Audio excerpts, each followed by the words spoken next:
At the end of a long, quiet driveway in Harrisville, Rhode Island, stood an old farmhouse. In 1971, Roger and Carolyn Perron, along with their 5 daughters, saw it as their dream home. Built in 1736, it had that classic New England charm-weathered paint, thick wooden beams and crooked staircases that seemed to hold centuries of stories. As the real estate agent handed them the keys, she left them with a strange piece of advice: leave the lights on at night. She didn't say why. The first few days were a dream. The girls explored every nook and cranny, their laughter echoing through the halls. But soon, the house revealed another side. It wasn't just the normal creaks of an old home. It was a rhythmic sound, like someone was walking when no one was there. Carolyn noticed small things first. The broom she'd left in the kitchen would be in a different room by morning. Piles of dirt would appear on freshly swept floors. She blamed the kids, but they swore it wasn't them. Then came the smell.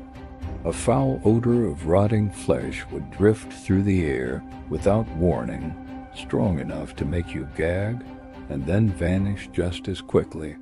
The daughters started seeing things, not just shadows, but full figures. A sad-looking woman in a gray dress at the foot of a bed. An old man watching silently from a corner.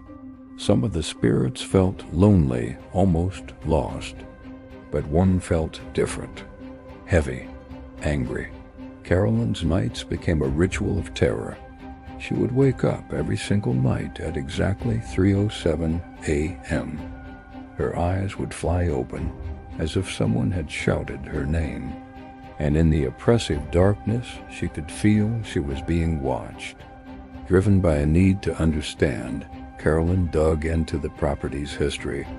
She discovered the land had been in the same extended family for generations, and many had died there under tragic or mysterious circumstances. Children had drowned in a nearby creek. A young girl had hanged herself in the barn. But one name from local folklore stood out: Bathsheba Sherman. In the 1800s, rumors of witchcraft and accusations of harming a child had followed her to her grave, though she was never convicted. According to the Perron family, it was this spirit, the spirit of Bathsheba, that claimed the house as its own and wanted them gone. The strange occurrences escalated into physical attacks. Carolyn would feel sharp, piercing pains like invisible needles stabbing her skin. Unexplained bruises appeared on her arms and legs. She was pushed, slapped, and one day thrown across the room right in front of her husband, Roger. He saw it happen but had no logical explanation. The basement became a place of pure dread.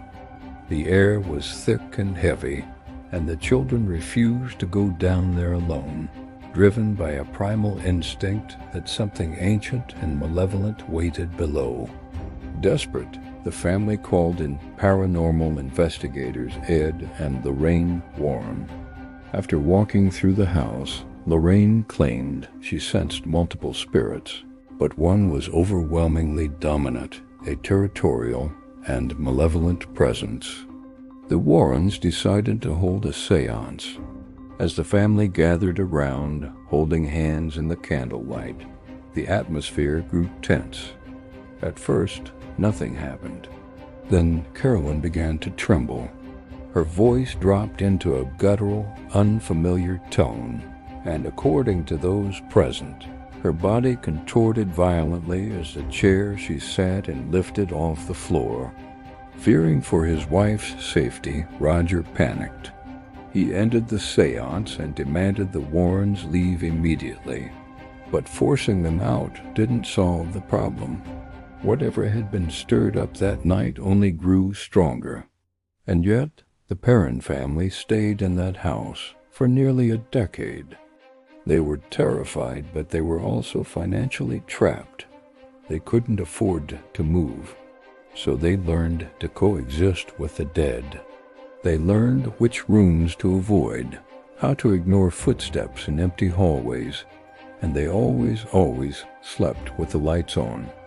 The daughters later recalled that the spirits had distinct personalities. Some seemed protective, others were just cruel, but they were all a constant watching presence. Finally, in 1980, the Perrons moved out, leaving the house and its unseen residents behind. Their terrifying experience would later become the basis for the blockbuster horror film, The Conjuring. But for the family, it wasn't a movie. There was no script, no jump scares set to a musical score. It was 10 years of their real lives, spent inside a house that was never truly empty. Today, the farmhouse still stands in Harrisville, looking just like any other colonial home. But some who dare to visit claim the atmosphere inside is different. They report sudden cold spots, disembodied whispers, and the unnerving feeling that someone is standing right behind them.